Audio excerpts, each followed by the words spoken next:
Ito pa ha, tingnan ninyo. Wait lang. Ito, bago tayo pumunta uli, bumalik dyan kay Claire Castro, pag-usapan muna natin itong kay Senator Judge Alan Cayetano kasi sinampahan na po siya. Naku po, patay tayo dyan.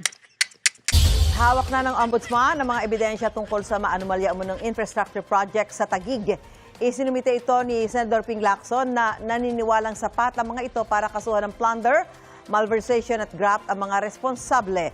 Ang akusasyon pinuna ni Senador Alan Peter Cayetano na dating kinatawa ng lungsod. May unang balita si Ian Cruz.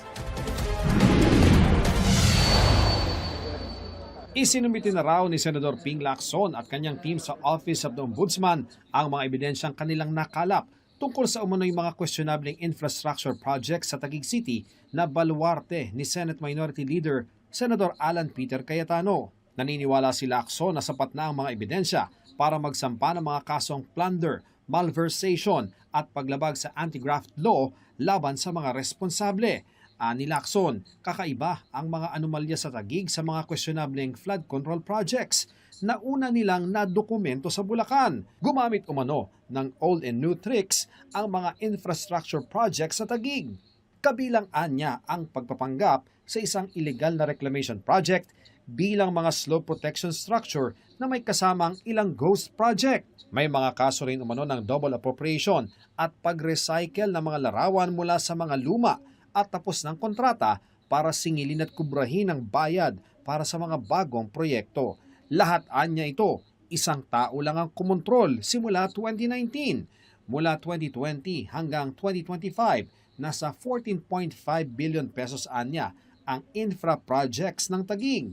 Sa kanyang panig, sinabi naman ni Cayetano na welcome sa kanya ang mga isinumiting dokumento ng kampo ni Lacson sa Ombudsman. Nagulat lang daw siya sa pagkukumpara ng Bulacan sa Taguig patungkol sa flood control projects. Honestly, nagulat ako na i-compare sa Bulacan kasi napakalayo. Witness ang buong kababayan namin sa Taguig at lahat ng nagiging bisita ang produkto ng good governance for wala pa naman 20 years, no? 2010 till now and ako 1998 till now bilang congressman. Nauna nang sinabi ni Cayetano na walang ghost project sa Taguig. Sabi niya, malisyoso ang akusasyon.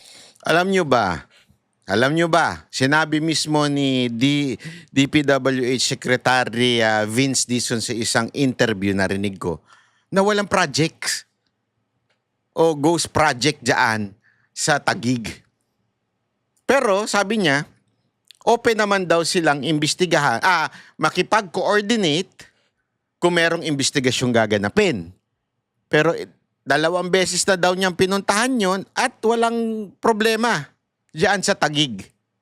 Kaya nga, sabi ko, si Lacson talaga kakaiba level ng pagiging intrigera, no? Alam mo to si Lacson kaya tuloy na natutokso itong bayot dahil natutokso, hindi ko sure kung bayot talaga yan ha.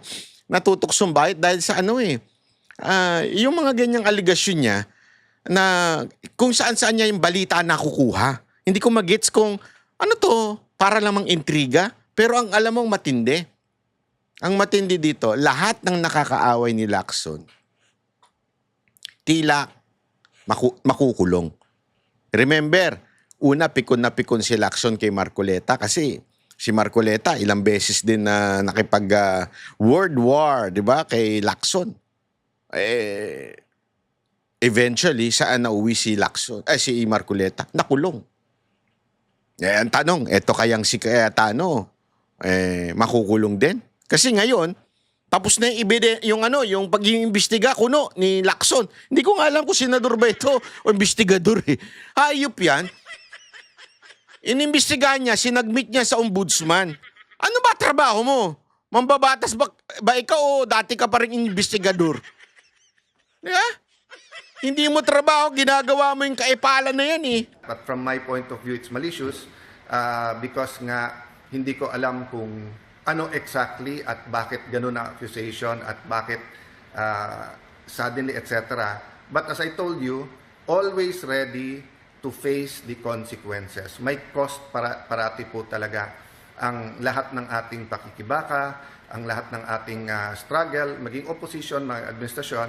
Ang asawa ni Cayetano na sila ni Cayetano ang kasalukuyang mayor ng Taguig. Sinusubukan pa naming makuha ang panig ng Taguig LGU sa pahayag ni Lacson. Ngayong nagsumite na ng dokumento sa Ombudsman si Senador Lacson patungkol sa Taguig. Iimbestigahan pa rin ba ito ng Senate Blue Ribbon Committee? Yung kay Senator Ping po, choice niya po yun. Alam nga ba naman, agawin ho namin sa ombudsman, nasa ombudsman na po yun. So, hindi ho kami papakialaman ho namin. Sabi ni Senate Blue Ribbon Committee Chairman Senator Erwin Tulfo, kapag naisa formal na ang membership ng komite, magpapatawag na siya ng investigasyon ukol sa flood control. Isa sa lumutang na magbibigay ng pahayag sa pagdinig ang kapatid ni Senador Cayetano na si dating Taguig Mayor Lino Cayetano. So what I heard is willing, he has documents and mga na pwedeng isumiti po sa Blue Ribbon. Pati nga po yung dating mayor po ng Taguig, may mga documents din po nga isusumite. So we will entertain that. Ito ang unang balita, Ian Cruz, GMA News. Ayun. Ito naman yung sagot ni, para mas maganda ipakita natin yung sagot ni Cayetano kasi napaka-importante. Medyo putol yung sagot Yun dyan. nga kasi style ni Senator Ganda ito.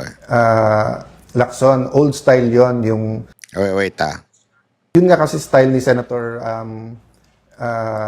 Lacson, old style yon yung may dossier ka, may hawak ka, tapos ililik mo through your other colleagues na, eto mga hawak pagka nagkalaban or kaya makikipagkaibigan sa'yo, pero once na hindi kayo nag-agree, tututukan ka na. At ngayon, ako naman ang sinasampulan niya, di ba? So, may score yan eh.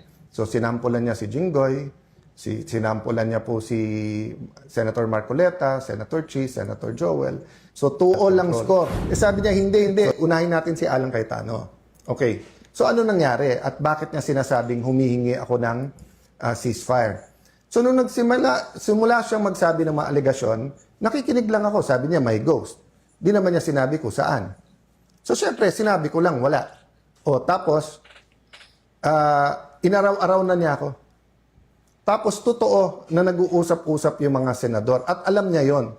At isang senador nagsabi sa akin, ako mahigit sa isa, Alan, hanggang saan to?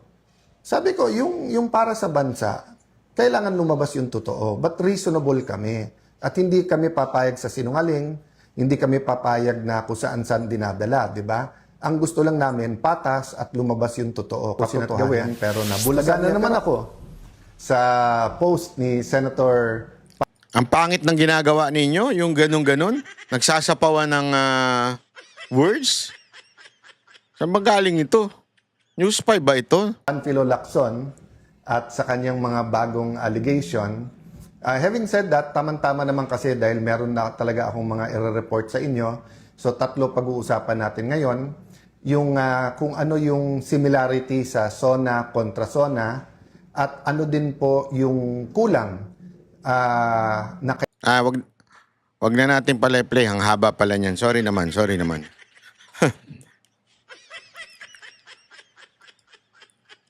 Pero ito, tingnan ninyo ha. Grabe itong Abangan na lang natin yung mangyayari diyan kay Cayetano. Dahil alam mo, ito nga yung nangyari. Anyone na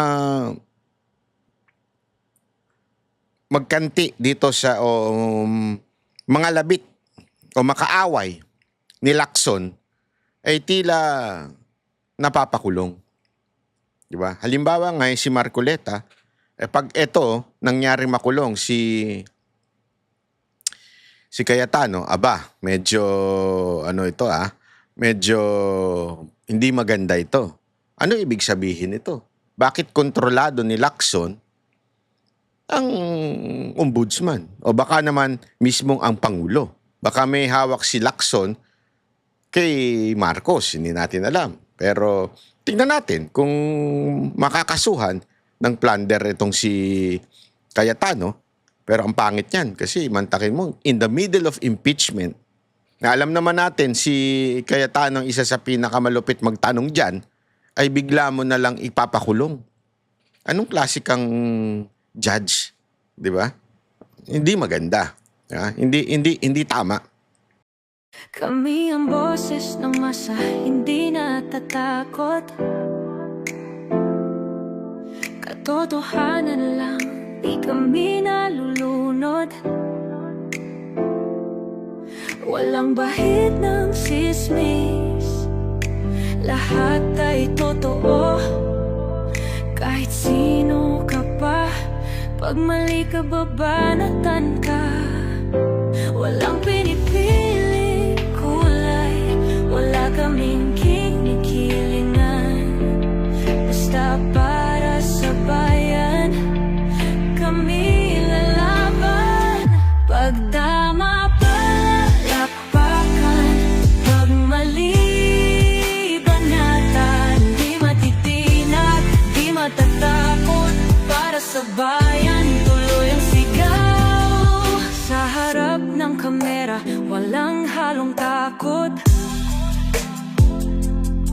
Mga baluktot, lahat kayo'y tutumba. Ang hustisya at totoo, yun lang ang mahalaga. Kahit sinong harang, di kami matitinag. Walang pinipiling kulay, wala kaming kinikilingan. Basta para sa bayan, kami lalaban. Pag tama palapakan, pag mali banatan. Di matitinag, di matatakot, para sa bayan tuloy ang sigaw. Kung nasa tama ka, ikaw ay aming kasama. Pero pag mali ka, handa ka na bang mabasag? Banateros kami, walang inuunan. Dahil bayan muna, bago ang sarili.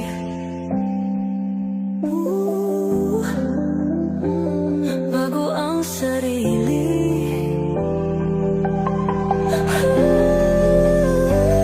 Pag tama palapakan, pag mali banatan. Banateros ang sigaw, katotohanan ang laban.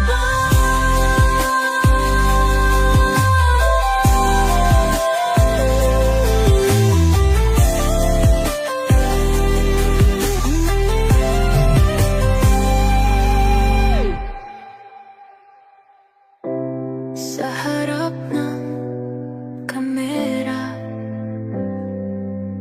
walang halong